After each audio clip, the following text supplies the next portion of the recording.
Salut à toi, bienvenue dans ma classe, je suis le docteur C et voici une nouvelle capsule médicale.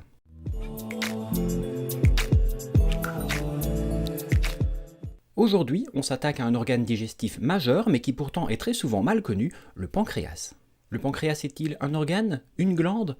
Eh bien en fait, il est plutôt les deux et il possède des rôles très distincts et pourtant diablement importants dont nous allons parler dans cette vidéo.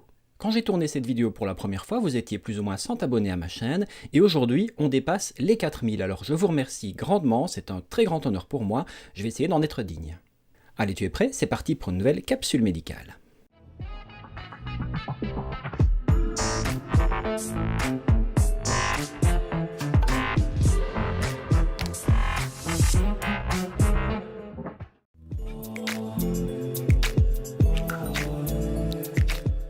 Le pancréas est un organe d'environ 15 cm de long qui se situe dans le rétropéritoine. Le rétropéritoine est une zone postérieure, derrière l'estomac. Le pancréas est impossible à palper, car il est situé dans la partie arrière du ventre.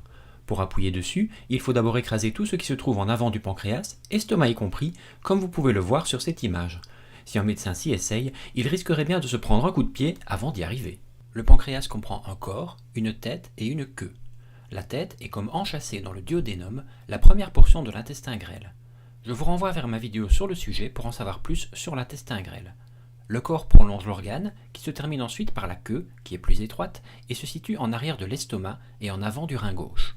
Le pancréas sécrète de nombreuses substances digestives qui se collectent dans un conduit qui traverse l'organe et qui s'appelle le canal de Wirsung. Ce canal de Wirsung fusionne souvent avec le conduit cholédoque qui provient du foie et qui déverse son contenu dans le duodénum juste après la sortie de l'estomac. Pour être complet, il existe également un second conduit dans le pancréas qui s'appelle le canal de Santorini et qui se déverse également dans le duodénum. Ces deux conduits sont en fait issus de deux bourgeons du pancréas pendant le développement du fœtus qui s'unissent ensuite pour former une glande uniforme.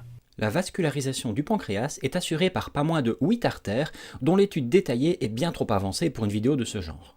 Pour ça, si ça vous intéresse, je vous conseille bien entendu plusieurs livres d'anatomie, ou alors de me le suggérer dans les commentaires, et si vraiment le sujet vous tente, on fera une vidéo là-dessus.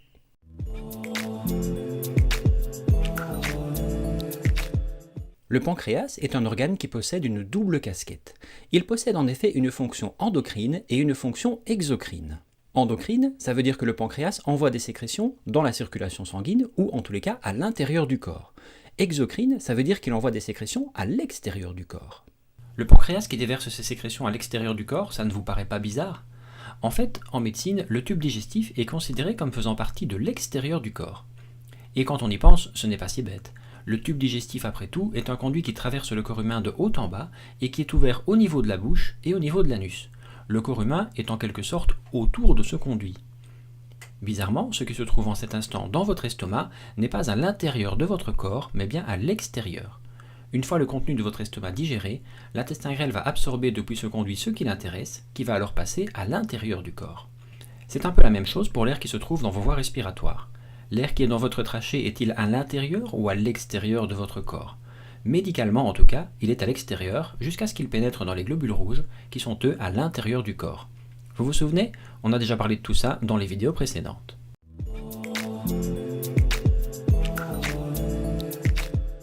Abordons à présent la fonction exocrine du pancréas. Comme mentionné précédemment, le pancréas possède une fonction exocrine, ce qui veut dire qu'il envoie des sécrétions à l'extérieur du corps humain. Et comme vous le savez à présent, l'intérieur du système digestif est en réalité à l'extérieur du corps humain. C'est là que le pancréas envoie ses sécrétions. D'ailleurs, 99% de sa masse est liée à cette fonction exocrine. Comme nous le verrons juste après, seulement 1% de sa masse est liée à la fonction endocrine. Le pancréas sécrète quotidiennement 1,5 litre de sécrétion dans le tube digestif. Ce liquide, que l'on appelle suc pancréatique, est surtout composé d'eau, mais également de quelques ions, surtout du bicarbonate de sodium, ce qui lui permet d'être un peu plus alcalin que la normale. Le pH du suc pancréatique est situé entre 8 et 8,5. Le pancréas sécrète enfin plusieurs enzymes qui ont pour but de digérer les glucides, ou sucres, les protéines, les triglycérides et enfin les acides nucléiques qui composent l'ADN. Mais comment cet organe, qui sécrète des enzymes digestives si importantes, ne se digère-t-il pas lui-même dans le processus? Parce que c'est vrai après tout, il est lui-même composé de molécules que les enzymes qu'il sécrète sont censées digérer. Eh bien simplement parce qu'il sécrète ces enzymes sous des formes inactives. Dès la sortie du pancréas atteinte, les cellules de la bordure de l'organe activent les enzymes en découpant une partie de leur constitution.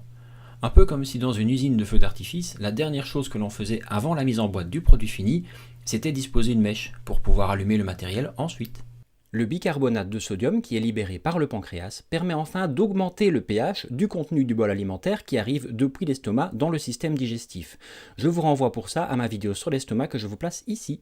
Sans cette sécrétion alcaline du pancréas, le liquide très acide qui arrive depuis l'estomac brûlerait une bonne partie du tube digestif.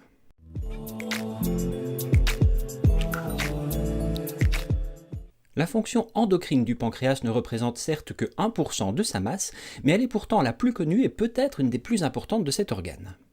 Disséminés parmi les cellules exocrines du pancréas se trouvent des petits îlots que l'on appelle îlots de Langerhans, du nom de son découvreur, Paul Langerhans, qui les décrivit pour la première fois dans la deuxième moitié du XIXe siècle. Ces îlots sont responsables de la sécrétion de 4 hormones qui interagissent entre elles. Certaines sont bien sûr très connues. Il s'agit du glucagon, de l'insuline, mais aussi la somatostatine et le polypeptide pancréatique. Dans cette vidéo, je passerai sous silence les actions de la somatostatine et du polypeptide pancréatique qui feront l'objet d'une vidéo de niveau plus élevé si vous le souhaitez.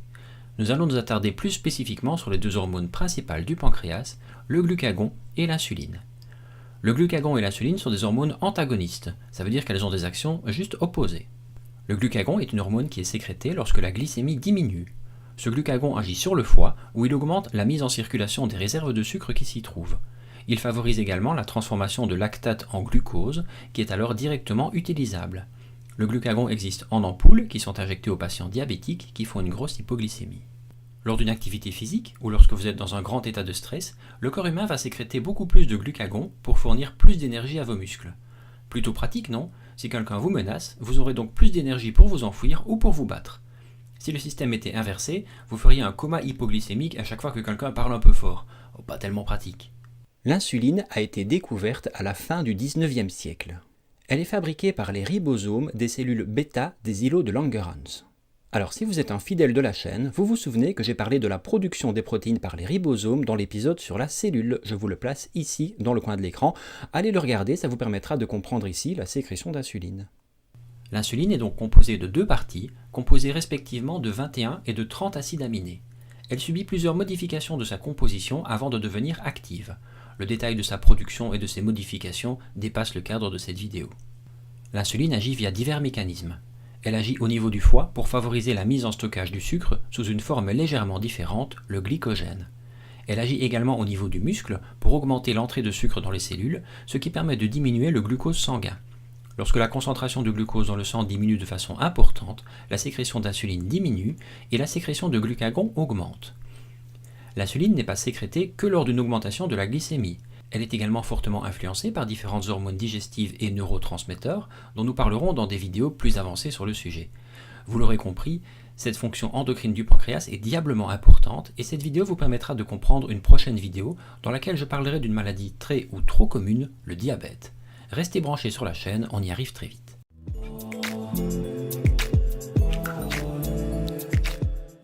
Vous l'avez vu, le pancréas joue donc un rôle particulièrement important dans le corps humain, tant pour la digestion de nombreuses molécules que pour la gestion de la glycémie, donc du sucre sanguin. Dans une prochaine vidéo, on parlera du diabète de type 1 et du diabète de type 2, qui sont des maladies qui dépendent également du pancréas.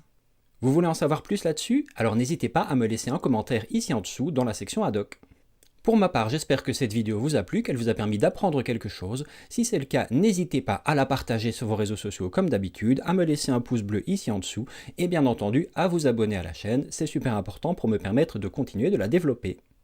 En ce qui me concerne, je retourne à mon travail, je reste attentif à vos commentaires et à vos suggestions, que ce soit ici dans les commentaires ou éventuellement via Twitter. Prenez soin de vous, on se retrouve très bientôt pour une prochaine capsule médicale. Salut!